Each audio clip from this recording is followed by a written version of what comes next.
Salam dəyərli izləyicilər, bu günləri həm qənaətli, həm də çox dadlı samsalar hazırlamışam. Cəmi bir toyuğun filesi ilə bol isikli, yumşaq samsalar əldə etmişəm. İçində kartof, kök və soğan var. Həm doyumlu, həm də çox ləzzətli. Keçəyin hazırlama qaydasına əvvəlcə bir böyük toyuğun sinəsini qoymuşam, qaynayır. Daha sonra 3 orta boylu soğanı xırda-xırda doğrayıram, duru yağda az-maz qovururam. Daha sonra bir böyük ölçüdə yer kökünü və qaynanmış fileləri də xırda-xırda doğrayıb tavaya əlavə edib yüngülvarı qovururam. Daha sonra 2 balaca ölçüdə kartofu da balaca kub formasında doğrayıb tavaya əlavə edirəm. Yəni yeməyimizi çox burada qurutmuram, içiliyi sadəcə pörtürəm, bəs eləyir. Duzunu da, istiotunu da əlavə edirəm. İstəsəniz sarı kök, başqa ədviyyatlar da qata bilərsiniz. Daha sonra xəmirimizi hazırlayıram. 650 qram un, içərisinə 1 çay qaşığı duz, 2 xörək qaşığı duru yağ əlavə edirəm və apardığı qədər su. Suyu da burada hardasa 1 stəkan yarım, demək olar sudan istifadə elədim. Xəmiri yoğururam. Xəmirimiz çox sıx xəmirdir. Yəni ki, deyim ki, belə çox yumşaq xəmirdir. Yox, normal bərklikdə xəmir yoğururam.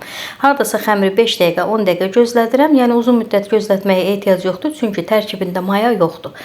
Biraz xəmirimiz dincələndən sonra kündələrə ayırıram. Burada 3 kündə hazırladım, əziz xanımlar. Məsəl üçün siz istəsəniz 2 kündə və yaxud 4 kündə də eləyə bilərsiniz. Xəmir kündələyəndən sonra yenidən biraz gözləyirəm. Ona görə gözləyirəm ki, yuxanı açanda rahat yuxanı yaya bilim. Yəni həmən kündələyən kimi yuxanı açmaq çətin olur, xəmir onda yığılır. Yuxamızı gördüyünüz qaydada açıram. Daha sonra üçünü də elə bil ki 3 dənə yuxanın üçünü də açıb daha sonra yağlayıram. Yəni bir-bir yayıb, yağlayıb sonra o biri kündəni yaymıram. Baxın bu qaydada üçünü də yaydım, hazır elədim. Daha sonra yerləşdirirəm yuxanı süfrənin üzərinə və ara qatlarına yağı çəkirəm. Eynən qoğalı yağladığımız kimi. Burada mən biraz yağını bol eləyirəm ki, yəni burada baxın yuxanın ölçüsü nə boydadır. Amma ikinci yuxanı, üçüncü yuxanı əlavə eləyəndə deməli yuxaları yenidən çəkib böyüdürəm. Yəni altdakı birinci yuxa ilə bir yerdə. Məsələn burada ikinci yuxanı yaymışam, üstünü yağlayıram.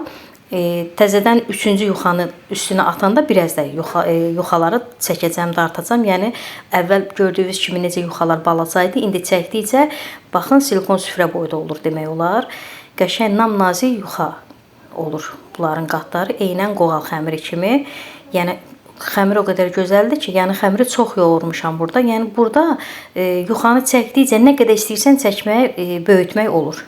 Qəşəng nazik yuxalar olur. Üçüncü qatını da yağlayıram və yuxaların arasında hava varsa bu formada havasını da çıxardıram. Daha sonra rulon formasında fırladıram. Burada da hətta fırladanda da xəmiri elə bil çəkə-çəkə fırladıram. Ona görə yağını bol eləmişəm ki, xəmiri çəkdikcə yuxa böyüyür. İçində yağı az olmasın. Ona görə yağını da bol eləmişəm. Gördüyünüz kimi rulon formasında fırladıram və bükürəm, qoyuram soyuducuya.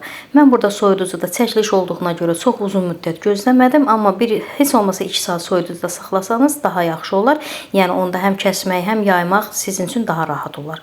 Mən demək olar 20 dəqiqə bunu soyuducuda saxladım, tez də götürdüm, hazırladım. Üzəri üçün 2 ədəd yumurtanın sarısını da içərisinə süd əlavə edib qarışdırıram və xəmirimizi soyuducudan çıxartdım. Çıxardandan sonra xəmiri doğrayıram. Bir xeylam da burada samsalar əldə edirəm. Əziz xanımlar, baxın, biraz içlikdən demək olar hardasa 30 ədədə qədər mən burada samsa əldə etdim.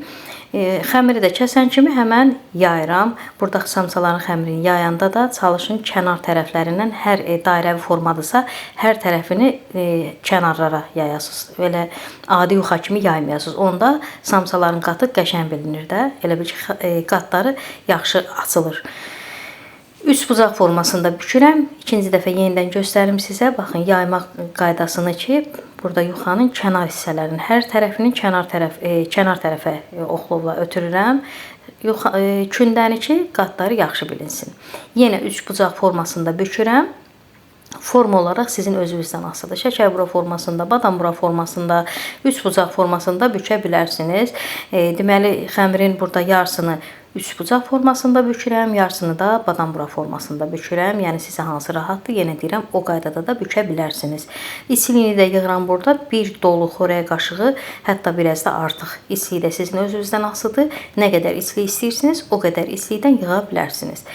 Tam yuxaları, kündələrin içərisini içliklə doldurandan sonra yerləşdirirəm listimizə. Listə yerləşdirəndən sonra üzərinə yumurtasını da çəkirəm. Daha sonra qara çörək otu səpirəm üzərinə, ötürürəm sobaya. 180 dərəcəli qızdırılmış sobada bişirirəm alt-üst qızarana qədər. Yəni sobanın çox alt gözünə qoymuram, orta hissəsinə listi yerləşdirirəm. Alt-üst qızarana qədər bişirirəm və hazır oldu. Gördüyünüz kimi çox gözəl, əla samsalar alınıb. Siz təsəvvür eləyin ki, bir toyuğun file əti nə qədər ola bilər ki? Yəni onu gör nə qədər onu kartofla, soğanla, yer kökü ilə artırdıq. 2 list biz burada samsa əldə elədik. Çox da gözəl, əla, ləzzətli samsalar alındı. İnşallah ki, siz də bəyəndiniz. Yəni tənbəllik eləməyin. Əgər evinizdə bir toyuğun belə filesi olsa, yenə də bəs eləyər ki, sizin bu qədər samsa bişirməyinizə. İzlədiyiniz üçün təşəkkürlər.